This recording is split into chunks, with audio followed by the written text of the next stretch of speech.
आज हम स्टार्ट करेंगे एक नया टॉपिक जिसमें फर्स्ट ऑफ ऑल है आइसोमेरिज्म। आइसोमेरिज्म, आइसो का मतलब है सेम और जो मेरिज्म है इसका मतलब है पार्ट्स। सेम पार्ट्स नहीं, प्रॉपर डेफिनेशन क्या है वो ये है कि आपके पास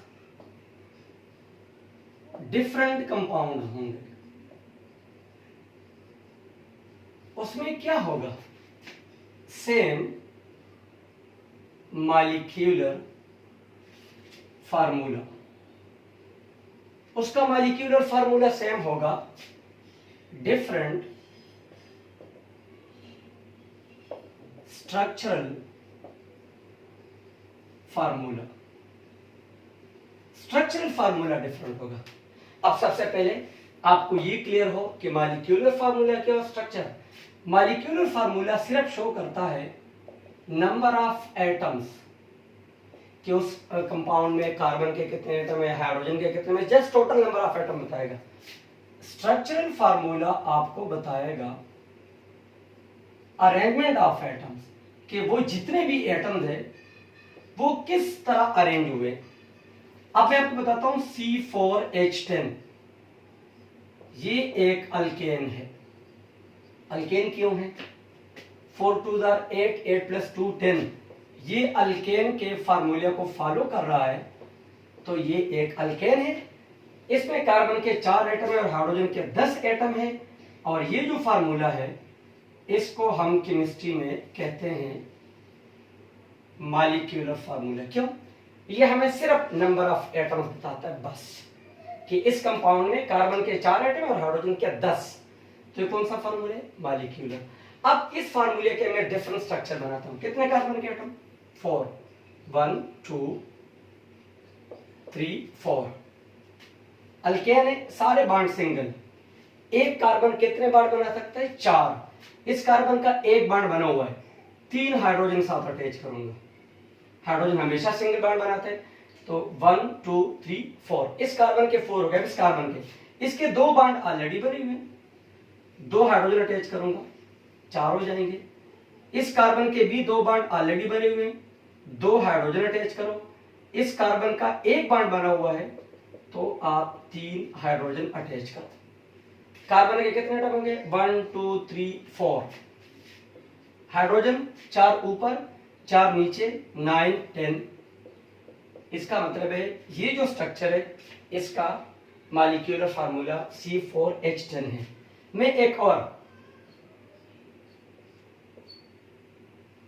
इसमें भी कार्बन के 4 एटम है। मैं नंबर ऑफ एटम कम या ज्यादा नहीं कर सकता। कार्बन कितना बना सकता है? 4। इसका एक बना हुआ है, 3 हाइड्रोजन इसको दे, 4 हो गए पूरे। इस कार्बन का एक बॉन्ड यहां पर है, एक यहां पे है, 3 बने हुए।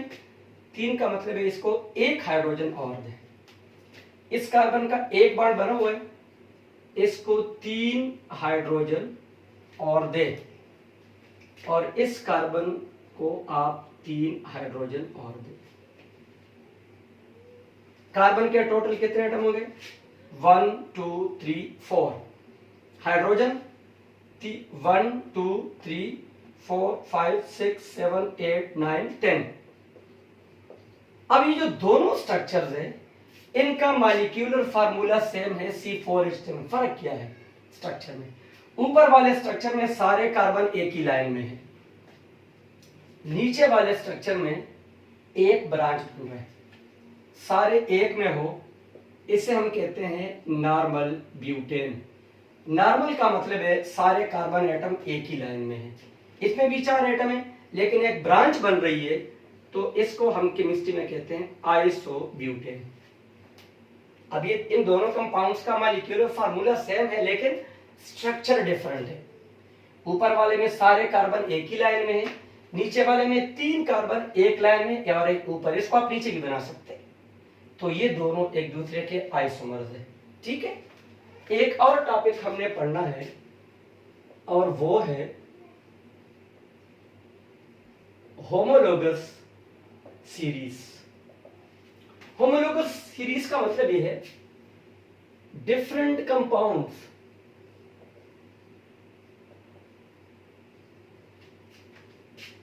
in which two consecutive members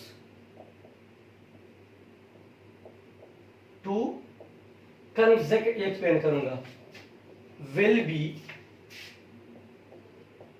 differ by CH2। अगर मैं डिफरेंट कंपाउंड लूंगा, कंसेक्यूटिव का मतलब है जिसमें कार्बन के एटम सीक्वेंस से हो। मसलन अगर एक कंपाउंड में कार्बन के 2 एटम है तो अगले में 3 होने चाहिए, क्योंकि 2 के बाद काउंटिंग में 3 आता है। These are called consecutive। तो अगर मैं 2 consecutive मेंबर लूंगा और उसमें डिफरेंट CH2 का आ गया तो इसका मतलब है they belong to the same homologous series. Example कर लेते हैं, ये मुझे कुछ एटम्स कुछ कंपाउंड्स गिवन है, हाइड्रोकार्बन है, ये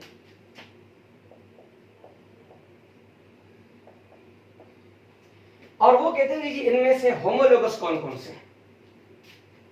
ये दोनों कंसेक्यूटिव है, यस, इसमें कार्बन का 1 एटम और इसमें कार्बन का 2, तो ये कंसेक्यूटिव है। अब मैं इनका डिफरेंस निकालता हूं, C2 उसमें से मैं CH4 माइनस करता हूं, 2 से 1 कार्बन निकालो, 1 बचा, कार्बन 4 के 4 है, 4 हो गए, डिफरेंस क्या आया, C, क्या आना चाहिए CH2। इसका मतलब है ये एक होमोलोगस सीरीज से बिलोंग नहीं करते। अब मैं ये भी कंसेक्यूटिव है, क्यों, इसमें कार्बन का 1 एटम और कार्बन के 2। अब मैं इन दोनों का डिफरेंस निकालता हूं, 2 से 1 कार्बन निकालें, 1, 6 कार्बन से 4 निकालेंगे, 2 बच जाएंगे, डिफरेंस कितना आया CH2 का। इसका मतलब है these two hydrocarbon belong to the same homologous series. अब ये दोनों भी कंसेक्यूटिव है, ये दोनों C2H4 और C3H6। C3H6 से मैं C2H4 माइनस करता हूं, 3 में से 2 कार्बन निकालो 1, 6 में से 4 हाइड्रोजन निकालो 2, इन दोनों में डिफरेंस कितना आएगा CH2 का। इसका मतलब है they also belong to the same homologous series. जब सेम होमोलोगस सीरीज से कोई एटम्स बिलोंग करते हैं, इसका मतलब है they have same family in the organic compound. आगे हम डिस्कस करेंगे। अब ये दोनों अल्केन्स हैं, ये दोनों, क्योंकि ये अल्केन के फार्मूले को फॉलो करते हैं। ये दोनों अल्कीन्स हैं, क्योंकि ये अल्कीन्स के फार्मूले को फॉलो करते, ये दोनों, इन दोनों की बात हो रही है, ठीक है। तो जब दोनों they belong to the same family, अगला पॉइंट क्या होता है, they have same chemical properties, इनकी केमिकल प्रॉपर्टीज सेम होंगी, सेम मेथड ऑफ प्रिपरेशन, इसको हम एक ही तरीके से तैयार करेंगे। अगला सेम फार्मूला, इसका भी फार्मूला CnH2n+2 है, इसका भी फार्मूला CnH2n+2 है, ठीक है। Same functional group, functional group हम आगे डिस्कस करेंगे। तो होमोलोगस सीरीज का मतलब है कि they belong to the same family. तो ये सब प्रॉपर्टीज इनकी, तो हमने 2 चीजें डिस्कस कर दी, आइसोमेरिज्म एंड होमोलोगस सीरीज।